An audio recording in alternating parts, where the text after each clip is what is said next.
Maya Collins had been standing in line for almost an hour.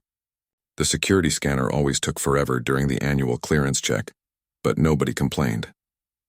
It was just part of life at the Orbital Defense Academy, floating somewhere above Earth in the cold darkness of space. She watched the cadet in front of her step up to the massive black device. It looked like a giant stone pillar, smooth and dark, with strange symbols carved into its surface that seemed to move when you weren't looking directly at them. The aliens had installed it years ago, back when humanity first joined the Galactic Coalition. Every human military facility had one now. The scanner hummed softly.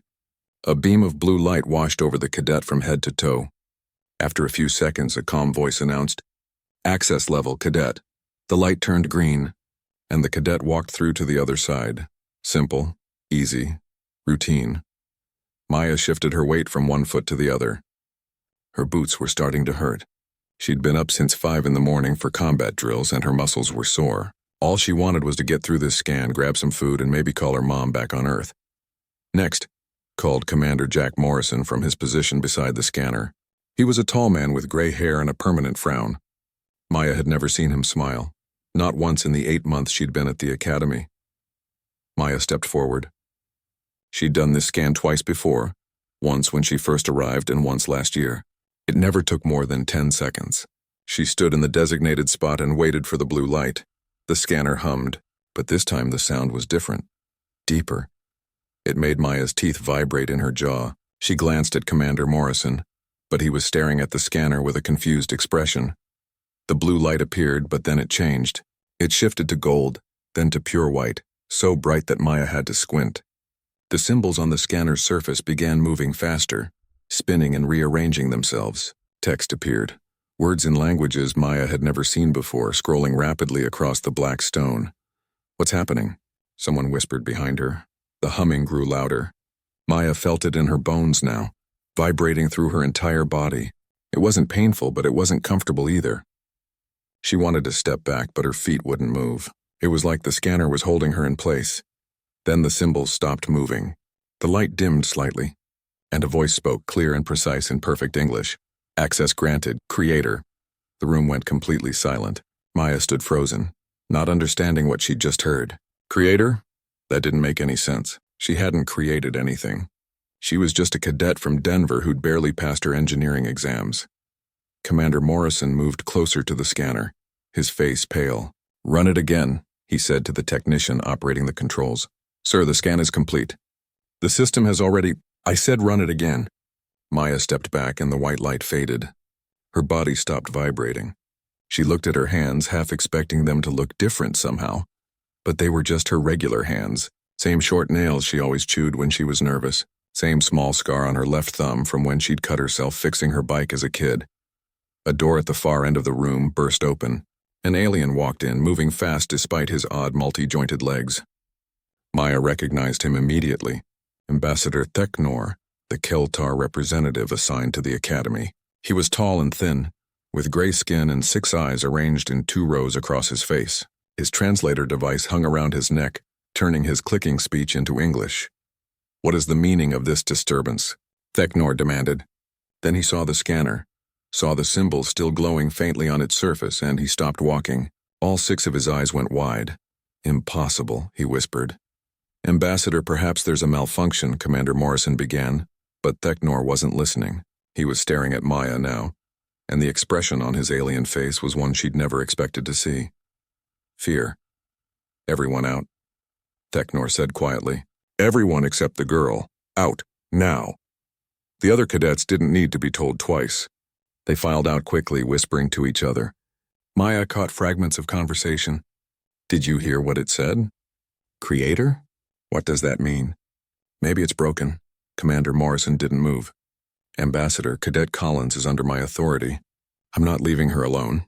Theknor turned his multiple eyes toward the commander. For a long moment they stared at each other. Finally the alien nodded. "Very well. But you will not speak of what is discussed here." "To anyone, is that understood?" "Depends on what's discussed, Commander Morrison." Theknor's voice was sharp now. "You do not understand the gravity of this situation.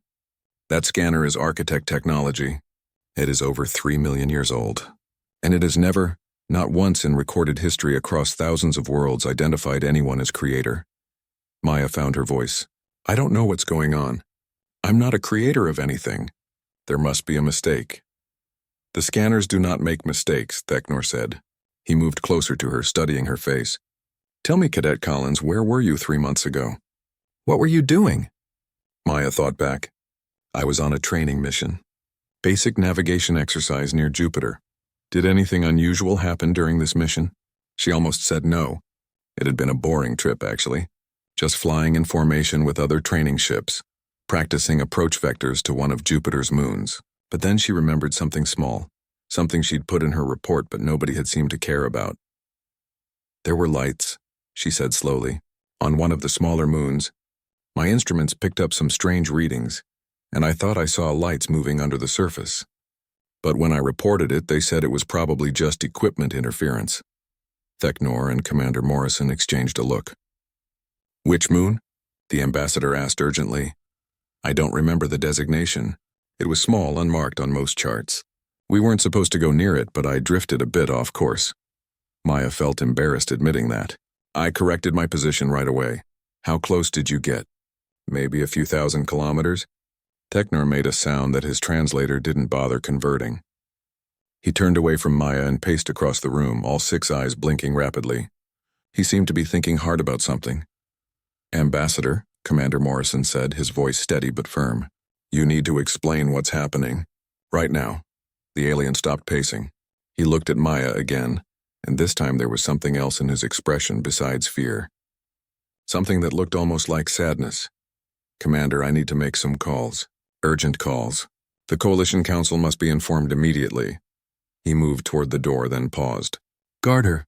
Do not let her near any other architect technology, and for the sake of all our civilizations, do not let her leave this station. You can't just lock up one of my cadets without explanation, Morrison protested. I am not locking her up, Commander.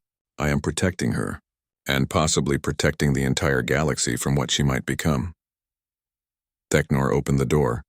More importantly, I am trying to protect her from what others will do when they learn what she is. Then he was gone, leaving Maya and Commander Morrison alone in the silent room. The scanner had stopped glowing. It looked like just an ordinary piece of alien technology again, dark and mysterious. Maya's hands were shaking. Commander, I don't understand any of this. Morrison put a hand on her shoulder. His usual stern expression had softened slightly. Neither do I, Collins. Neither do I, but I promise you this. Whatever's going on, I'm not letting anyone hurt you. You're one of my cadets, and I protect my people. Maya wanted to believe him, but deep down, she had a feeling that whatever was happening, it was much bigger than one commander could handle. The scanner had called her creator. The alien ambassador was terrified. And somewhere on a moon near Jupiter, there were lights that nobody was supposed to see. Her life, Maya realized, was never going to be the same again. The room they put Maya in wasn't exactly a cell, but it wasn't a normal quarters either. It had a bed, a desk, and a small bathroom, but no windows and only one door. The door had a guard outside. She could hear him shifting position every few minutes, his equipment clinking softly against his armor. Commander Morrison had stayed with her for the first few hours, but then other officers had arrived and ordered him to leave.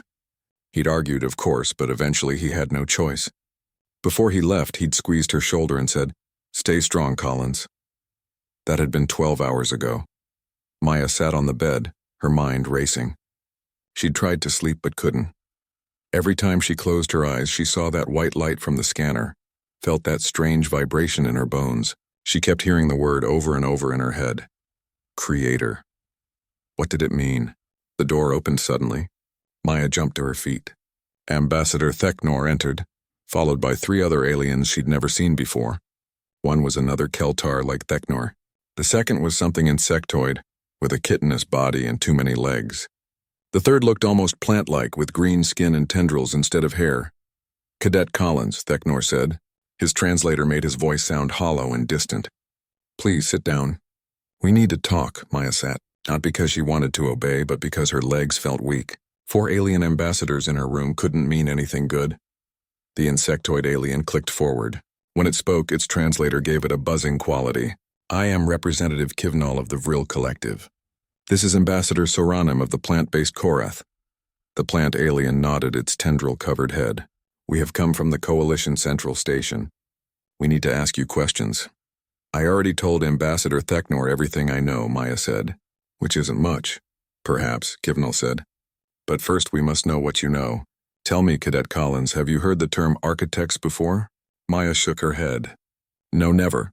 The aliens exchanged glances. It was strange, watching such different species communicate without words. They seemed to reach some kind of agreement because Theknor moved closer and sat down in the chair across from her. What I am about to tell you, he said slowly, is information that most citizens of the galaxy do not know. It is classified at the highest levels, but given what the scanner revealed, you have a right to know. Perhaps you are the only one who truly has that right. Maya leaned forward. I'm listening. Every species in the Galactic Coalition believes we have achieved our technology through innovation and discovery. The Keltar claim we invented faster than light travel. The Vril say they created artificial gravity. The Saran developed energy shields. This is what we tell ourselves and what we teach our children. Theknor's 6 eyes blinked in sequence. It is all a lie. What do you mean? Maya asked. The plant alien Saranim spoke for the first time. Its voice was soft like wind through leaves. None of us invented anything. We found it, all of it, scattered across the galaxy in ruins and vaults. Technology beyond our understanding, left behind by a species that vanished millions of years ago. The architects, Maya whispered. Yes, Kivnal confirmed. The architects existed long before any current civilization. Based on what little we have learned from fragments of their records, they were the first true spacefaring species in this galaxy, perhaps in the universe. They built wonders we still cannot comprehend. They didn't just use technology, they bent reality itself to their will. Theknor continued the explanation. We know almost nothing about them. What they looked like, where they came from, why they disappeared. All we have are their creations. The faster-than-light drives that every coalition ship uses. We found the first one in a vault on Keltar, our homeworld, 5,000 years ago. We reverse-engineered it, but we still don't truly understand how it works. The same is true for nearly every piece of advanced technology we possess. Maya tried to process this information. Everything she'd been taught about the great alien civilizations, their achievements, their superiority over young humanity. All of it was built on technology they'd scavenged from ruins. But what does this have to do with me? She asked. The second Keltar ambassador, who hadn't spoken yet, stepped forward. The scanners are architect technology, pure architect technology. We have never been able to reverse engineer them or understand how they truly function. We use them because they work, and because they cannot be tampered with or deceived. Every coalition installation has one. And in all the time we have used them, Saranim added, across hundreds of worlds and thousands of years, they have only ever performed their basic function. They scan, they verify identity and clearance. They have never done what yours did today. The scanners were programmed by the architects themselves, Kivnal said, moving closer on its many legs. They contain instructions, protocols embedded so deeply that we cannot even find them, let alone read them. And today, one of those hidden protocols activated. It recognized you as something specific. Creator, Maya said quietly. Yes. A designation that should not exist. A classification that makes no logical sense. Theknor's eyes fixed on her face. Unless the scanner is telling us exactly what you are. Unless you are somehow connected to the architects themselves. Maya stood up abruptly. That's crazy. I'm human. My species has barely been in space for 200 years. We didn't even know aliens existed until 30 years ago. How could I possibly be connected to a species that disappeared 3 million years ago? That, Theknor said quietly, is the question that terrifies us all. There was a long silence. Maya paced across the small room, her mind spinning. None of this made sense. She was just a regular person. Her parents were regular people. Her dad worked in construction, her mom was a teacher. There was nothing special about her family, nothing unusual in her background. There must be a mistake, she insisted. Or maybe the scanner malfunctioned. 3 million years is a long time. Maybe something broke. The scanners do not malfunction, Kivnal said firmly. They are the most reliable technology we have ever encountered. More reliable than anything we have built ourselves. Soranim rustled its tendrils thoughtfully. There is another possibility, The architects were masters of genetic engineering. We have found evidence of this in some of their ruins. Perhaps they seeded life on various worlds, embedding certain traits that would emerge later. You think they created humans? Maya asked. Not created exactly, the plant alien said. Perhaps guided, influenced, left markers in your genetic code that would activate under specific circumstances. Maya felt cold despite the comfortable temperature of the room. What kind of markers? We do not know, but we need to find out. Theknor stood. Cadet Collins, we need your permission to run tests. Genetic scans, neural mapping, everything we can think of. We need to understand what you are. And if I say no, then we will respect your decision, Soranim said gently. But please understand the implications. If you are truly connected to the architects, if there is even a possibility that you can access their knowledge or their technology, then you represent either the greatest hope or the greatest threat the galaxy has ever known. Maya looked at each of them in turn. Despite their alien features, she could read the emotions on their faces. They were scared, all of them. Whatever the architects had been, whatever power they had possessed, it was enough to frighten species that had been traveling the stars for thousands of years. What happened to them? Maya asked. The architects, I mean. Where did they go? No one knows, Kivnal said. They simply vanished. One moment, based on what we can determine from dating their ruins, they controlled vast sections of the galaxy. The next, they were gone. They left no bodies, no farewells, no explanation. Just their technology sitting silent and waiting. Waiting for what? Theknor's 6 eyes met hers. Perhaps waiting for you. Maya took a deep breath. She thought about Commander Morrison, about her fellow cadets, about her parents back on Earth. She thought about the strange lights she'd seen near Jupiter. The lights nobody had believed were real. Something was happening. Something that went far beyond her understanding, but hiding from it wouldn't make it go away. Okay, she said finally. Run your tests. Find out whatever you can. But I have one condition. Name it, Theknor said. I want answers. Real answers. No more secrets, no more classified information. If you're going to poke around in my DNA and my brain, then I deserve to know everything you learn. Everything you already know. All of it. The aliens looked at each other again. Finally, Kivano clicked its mandibles in what might have been approval. That seems fair. Very well, Cadet Collins. We will share everything with you. And Maya added, I want Commander Morrison involved. He's my commanding officer and I trust him. Whatever happens, he stays. Theknor hesitated, then nodded slowly. Agreed, though I suspect the commander will have many difficult questions of his own, once he learns what we have told you. He can handle it, Maya said, with more confidence than she felt. As the aliens filed out of the room, Soranim paused at the door. One more thing, Cadet Collins. That moon near Jupiter, the one where you saw lights. We are sending a research team there. Would you be willing to return there with us? Maya thought about it. Every instinct told her to stay away from that. The Coalition Science Station looked like a massive wheel spinning slowly in deep space. Maya had seen pictures of it in her studies, but being here in person was different. The station was enormous, easily 5 times the size of the Academy. Through the viewport of the transport ship, she could see dozens of vessels docked at various ports, ships from species she'd never even heard of. Commander Morrison sat beside her, his face grim. He'd been quiet ever since the aliens had briefed him on everything. Maya couldn't blame him. Learning that galactic civilization was built on borrowed technology from a vanished race would shake anyone's worldview. How are you holding up? He asked quietly. Maya shrugged. I don't know yet. Ask me after they finish poking me with whatever weird instruments they have. He almost smiled at that. Almost. You know I'm not leaving your side, right? Whatever they want to do, I'm going to be right there making sure they don't cross any lines. I know, Commander. Thank you. The ship docked with a soft thump. Within minutes, Maya found herself walking through corridors filled with aliens of every description. Some ignored her. Others stared. Word had spread fast about the human cadet and the scanner. She could feel their eyes following her, hear their whispered conversations. The medical facility was in the station's inner ring. Dr. Lisa Martinez met them at the entrance.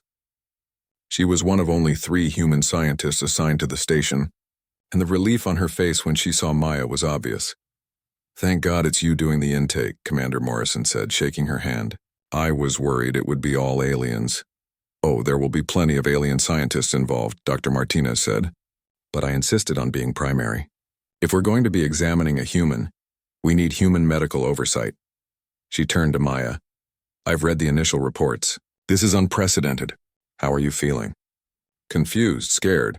Normal, I guess, for someone who just found out she might be connected to ancient aliens. Dr. Martinez led them deeper into the facility. The good news is you're in the best medical facility in the galaxy. The bad news is we have no idea what we're looking for. Architect biology is a complete mystery to us. They entered a large examination room. It was filled with equipment that looked both highly advanced and completely alien. Holographic displays floated in the air. Strange devices hummed with power. A team of scientists, 3 aliens and 2 more humans, waited inside.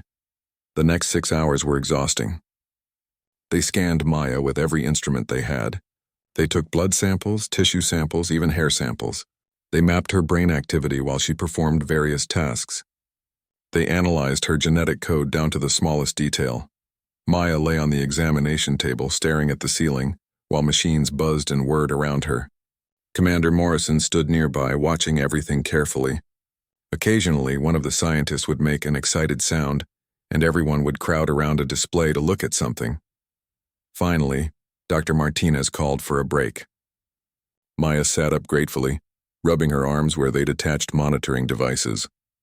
Did you find anything? The human doctor exchanged glances with her colleagues. We found something. We're just not sure what it means yet. One of the alien scientists, a tall being with blue skin and no visible mouth, projected a hologram into the air. It showed a strand of DNA rotating slowly. Parts of it were highlighted in red. This is your genetic code, Dr. Martinez explained. The red sections are sequences that don't match any known terrestrial evolution. They're artificial, Maya. Engineered. Maya stared at the floating image. What does that mean? That I'm not human? No, you're definitely human. But someone altered your DNA. Not recently. This was done generations ago, maybe thousands of years ago. These sequences have been passed down through your family line. But here's the really strange part, one of the other human scientists added. His name was Dr. Kyle Brooks, and he looked young, maybe only a few years older than Maya. We ran comparison checks with every human genetic database we could access. Maya, you're not unique. Every human has these sequences. The room went silent. Commander Morrison stepped forward. What are you saying? That all humans have been genetically modified? That's exactly what we're saying, Dr. Martinez confirmed. Every single person on Earth carries these markers. We'd never noticed before because we assumed they were just normal human DNA. But now that we know what to look for, it's obvious. These sequences are incredibly sophisticated. They're beyond anything our current genetic science can achieve. The blue-skinned alien made a sound that his translator converted to words. The signature patterns match architect technology. We have analyzed enough of their devices to recognize their style, their methodology. This genetic engineering bears all the hallmarks of their work. Maya felt dizzy. So the architects didn't just leave technology lying around. They created us. They made humans? Not exactly, Dr. Brooks said carefully. Looking at the rest of your DNA, you clearly evolved naturally on Earth. But at some point, something added these extra sequences. Think of it like someone editing a book. The story was already there, but they added some new chapters. When? Commander Morrison demanded. When did this happen? Dr. Martinez pulled up another display. Based on genetic drift and mutation rates, we estimate these sequences were introduced approximately 100,000 years ago, right around the time modern humans were just beginning to emerge as a distinct species. But why? Maya asked. Why would the architects modify human DNA? That's what we need to figure out, the blue-skinned scientist said. But we have discovered something else. Something important. Maya, your genetic sequences are different from other humans in one crucial way. He manipulated the hologram showing 2 DNA strands side by side. This is a typical human's DNA. You can see the architect sequences here highlighted in red. But they're dormant, inactive, like code that's been written but never executed. He switched to the second strand. This is your DNA, Maya. The sequences are the same, but look at this. He pointed to several glowing sections. These are active. Whatever the architects programmed into human genetics, it's turned on in you. Why me? Maya whispered. Dr. Brooks checked his notes. We think it has to do with your proximity to that moon near Jupiter. We sent probes there after your initial report. Maya, there's a massive architect installation under the surface. It's been dormant for millions of years, but our readings suggest it started powering up about 3 months ago. Right when I flew past it on my training mission, Maya said. Exactly. We believe the installation detected you, detected a human with the right genetic markers, and began an activation process. It sent out some kind of signal that triggered the dormant sequences in your DNA. Commander Morrison crossed his arms. So this installation, it's been sitting there waiting for humans to evolve and develop space travel, just so it could turn on and start changing them. It appears so, yes, Dr. Martinez said. And here's the thing. Now that Maya's been activated, we believe others will follow. The process has started. Within a year, maybe sooner, more humans will begin activating. And once enough humans activate, the changes will accelerate. What kind of changes? Maya asked nervously. The scientists looked at each other. Dr. Brooks spoke first. Your brain scans show increased neural connectivity. Your body is producing proteins we've never seen before. You're metabolizing energy more efficiently. And when we ran cognitive tests, your scores were off the charts. Maya, you're smarter now than you were 3 months ago. Significantly smarter. Maya touched her head as if she could feel the changes. I just thought I'd been studying hard. It's more than that, Dr. Martinez said gently. The architect sequences are enhancing you, making you more than baseline human. And based on the rate of change we're observing, this is just the beginning. There's something else, the blue-skinned alien said. He seemed hesitant, almost afraid. We tested Maya's interaction with various architect technologies. Simple things. Interfaces, control panels, devices we've never been able to fully activate. When she touches them, they respond. When she thinks at them, they obey. He projected another hologram, showing footage of Maya touching what looked like a blank metal panel. In the video, the panel lit up with symbols and designs responding to her presence. You have access, Dr. Martinez explained. Access to architect technology that has been locked to everyone else for millions of years. The scanner wasn't wrong, Maya. In a very real sense, you are a creator, or at least you're becoming one. Maya felt overwhelmed.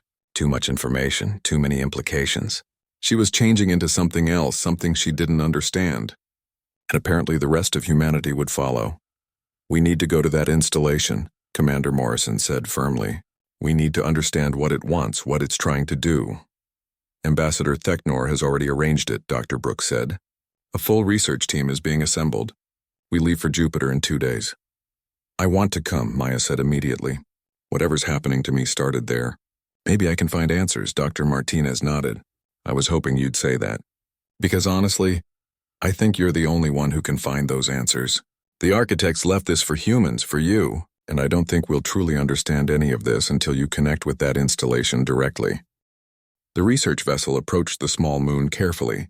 It looked unremarkable from space, just another dead rock orbiting Jupiter, but Maya could feel something now.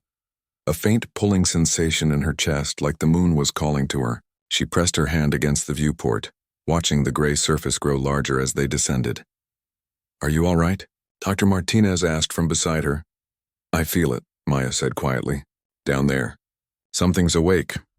The pilot, a human woman named Captain Laura Price, glanced back at them. Confirmed.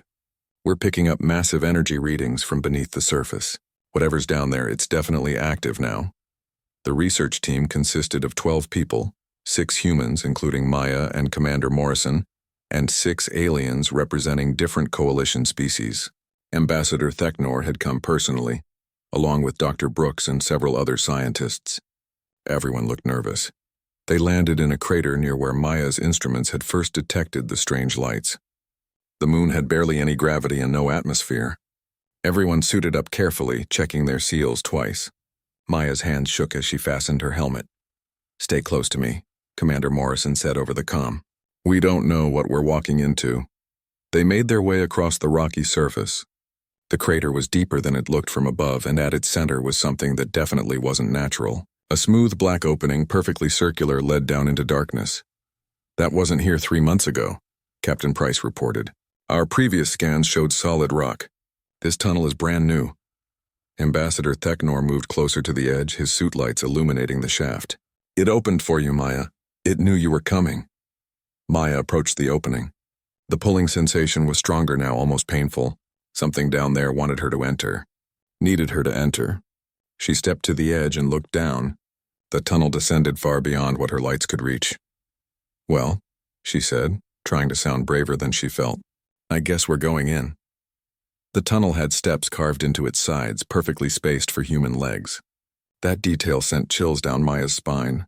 This installation had been here for millions of years, yet it had created steps sized for humans who wouldn't exist for eons. They descended for what felt like hours. The deeper they went, the warmer it became, until they no longer needed their suits' heating systems. Lights began appearing along the walls, soft blue lights that brightened as Maya passed them and dimmed behind her. "It's responding to you," Dr. Brooks said, his voice filled with wonder over the comm.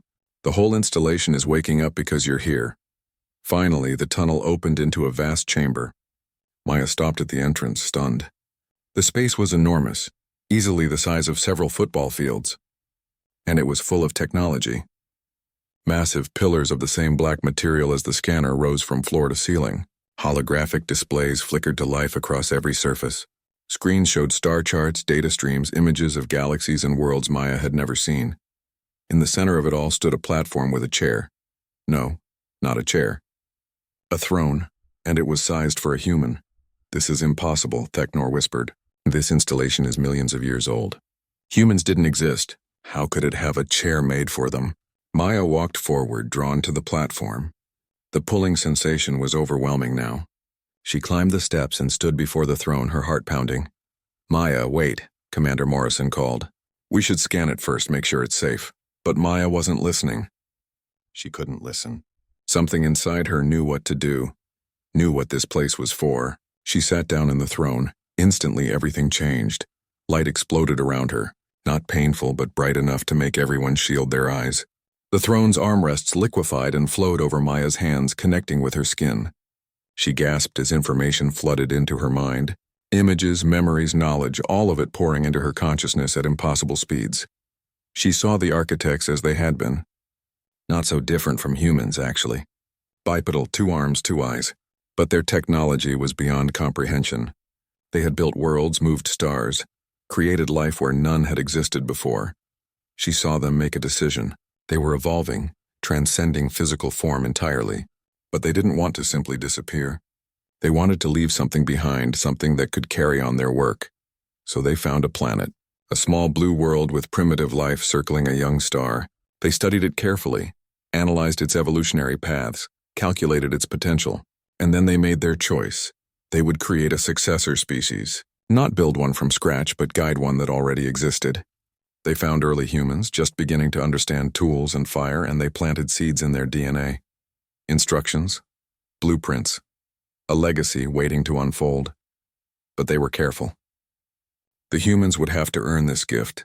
They would have to develop naturally, build their own civilizations, reach for the stars themselves. Only then would the genetic triggers activate. Only then would humans begin to remember what they truly were, the heirs of the architects. Maya gasped and opened her eyes. She was still in the throne, but now she understood it. It wasn't just a chair. It was an interface, a connection point between human consciousness and architect technology, and through it she could access everything. The throne released her hands. She stood up slowly, looking at her palms. They were glowing faintly with that same blue light. When she looked at the technology around her, she could understand it. All of it. The purpose of every device, the function of every system. It was like reading a book in her native language. "Maya," Dr. Martinez's voice was shaky. "What just happened?" "You were glowing. Your vital signs went crazy." "I saw them," Maya said softly. "I saw the architects. I know what they did. I know why they chose us." She turned to face the group. Everyone was staring at her with expressions ranging from wonder to fear. Even Commander Morrison looked uncertain. "The architects didn't disappear," Maya explained. "They evolved beyond physical form. They became beings of pure energy, pure consciousness. But before they left, they wanted to ensure their knowledge wouldn't be lost. So they created us. Not directly, they didn't build humans. But they took our primitive ancestors and embedded instructions in our DNA. We're their children," Dr. Brooks said, understanding dawning on his face. "More than that, we're their continuation. Everything they were, everything they knew. It's all encoded in human genetics. When enough of us activate, when enough humans remember, we'll have access to all of it. Their technology, their understanding of the universe, their power. Ambassador Theknor stepped forward, his 6 eyes wide. Do you know what you're saying? You're claiming that humans are the inheritors of the most advanced civilization in galactic history. I'm not claiming it, Maya said. I'm telling you what the architects programmed into this installation. They left a message, Theknor, for everyone. For the whole galaxy. She touched a panel on the nearest pillar. Immediately, a massive hologram appeared in the center of the chamber. It showed a figure, humanoid, but clearly not quite human. An architect. When it spoke, the installation's translators rendered its words in every language present. To all who find this message, we are the architects, the first children of this galaxy. We have achieved what we set out to achieve. We have transcended limitation, moved beyond physical form, but we did not wish to leave the universe empty of those who could appreciate its wonders, who could continue the work of creation and discovery. The hologram gestured and images of Earth appeared, showing its evolution from a barren rock to a living world. On a world called Earth, we found life with potential. We guided it gently, adding to what was already there, ensuring that one day a species would emerge capable of inheriting our legacy. We call them humans. They are our gift to the galaxy, our hope for the future. The architect's image looked directly at the camera, as if seeing across millions of years. To the humans who find this message, you are not accidents of evolution. You are not random chance. You are our children, created with love and purpose. Everything we were, you can become. The knowledge is within you. The potential is limitless. But remember, we gave you free will. We gave you choice. You must decide what kind of inheritors you will be. Will you use this power for creation or destruction? For unity or division? That choice is yours alone. The hologram shifted to show other species, the current coalition members. To the other species of the galaxy, do not fear humanity. They are not your replacements or your masters. We designed them to be partners to share knowledge and work together. All the technology you have found of ours, all the devices you have studied, these were meant to be stepping stones. Humanity will unlock them fully, but that does not diminish your own achievements. Every species has value. Every civilization has something unique to contribute. The architect's image began to fade. We leave you with this final thought. The universe is vast and full of wonders. We explored only a fraction of it. There are mysteries we never solved, questions we never answered. We leave this task to you, to all of you together. Build something better than we did. Learn from our mistakes, and never forget that the greatest achievement is not power or knowledge, but compassion and wisdom.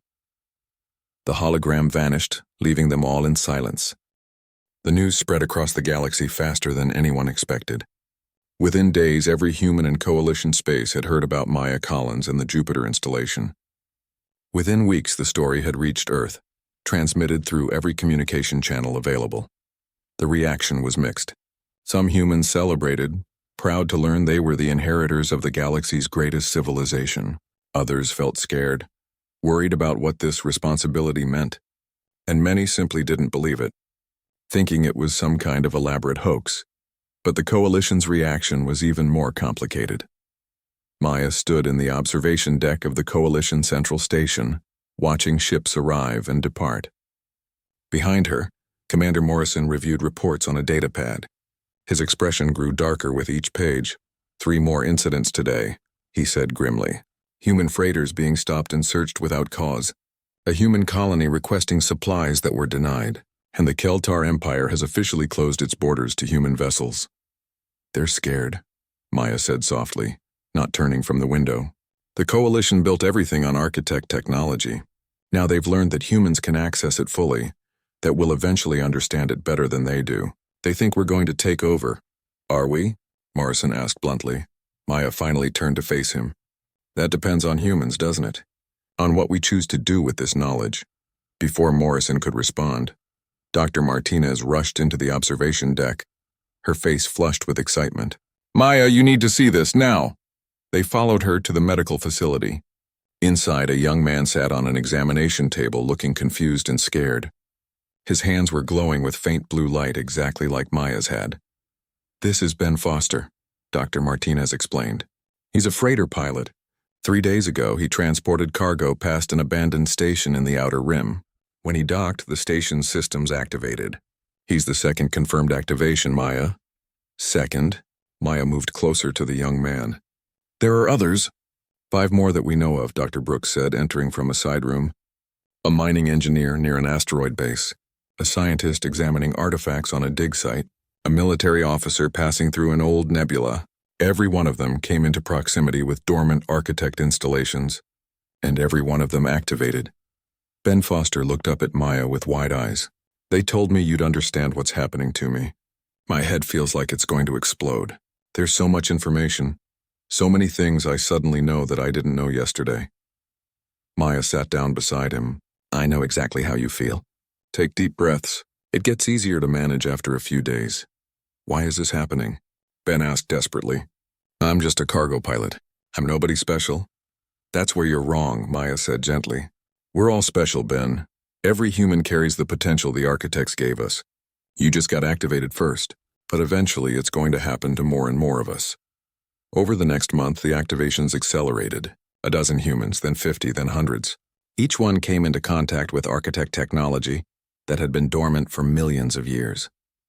And each one gained the same abilities: enhanced intelligence, the capacity to interface with architect systems, and access to knowledge that had been locked away. The Coalition Council called an emergency session. Maya was summoned to testify, along with Ambassador Theknor and representatives from every major species. The council chamber was enormous, with seats arranged in circular tiers. Thousands of aliens filled the space, all watching as Maya stood in the center. The council leader, an ancient being from a species called the Drazen, spoke first. His voice echoed through the chamber. Cadet Maya Collins, you stand before this council at a pivotal moment in galactic history. Your species has been revealed as the inheritors of the architects. We must now decide how to proceed. Maya stood straight, refusing to show fear. I'm here to answer any questions you have. The question is simple, a Keltar representative said coldly. What do humans intend to do with their newfound power? Will you claim ownership of all architect technology? Will you demand that other species surrender what we have built our civilizations upon? No, Maya said firmly. We won't do any of that. Murmurs rippled through the chamber. The Drazen leader raised a hand for silence. Explain. Maya took a deep breath. The architects didn't create humans to rule over other species. They created us to share knowledge, to work together with everyone. Yes, we can access their technology more fully than others, but that doesn't mean we own it. Everything you've built using that technology is yours. We're not going to take it away. Then what do you want? Asked a representative from the insectoid vril species. Partnership, Maya said. The architects left knowledge that could benefit everyone. Medical advances that could cure diseases across dozens of species. Environmental technologies that could restore damaged worlds. Energy systems that could power civilizations without depleting resources. We want to share that knowledge, not hoard it. Why should we trust you? The Keltar representative demanded. Power corrupts. History teaches us this across every species. Once you fully activate, once all humans gain these abilities, what's to stop you from deciding you deserve to rule? Nothing, Maya admitted, except our own choices. The architects gave us free will. They didn't program us to be peaceful or aggressive, generous or selfish. They left that up to us. And yes, some humans will make bad choices, but most of us, I believe, will choose to do better.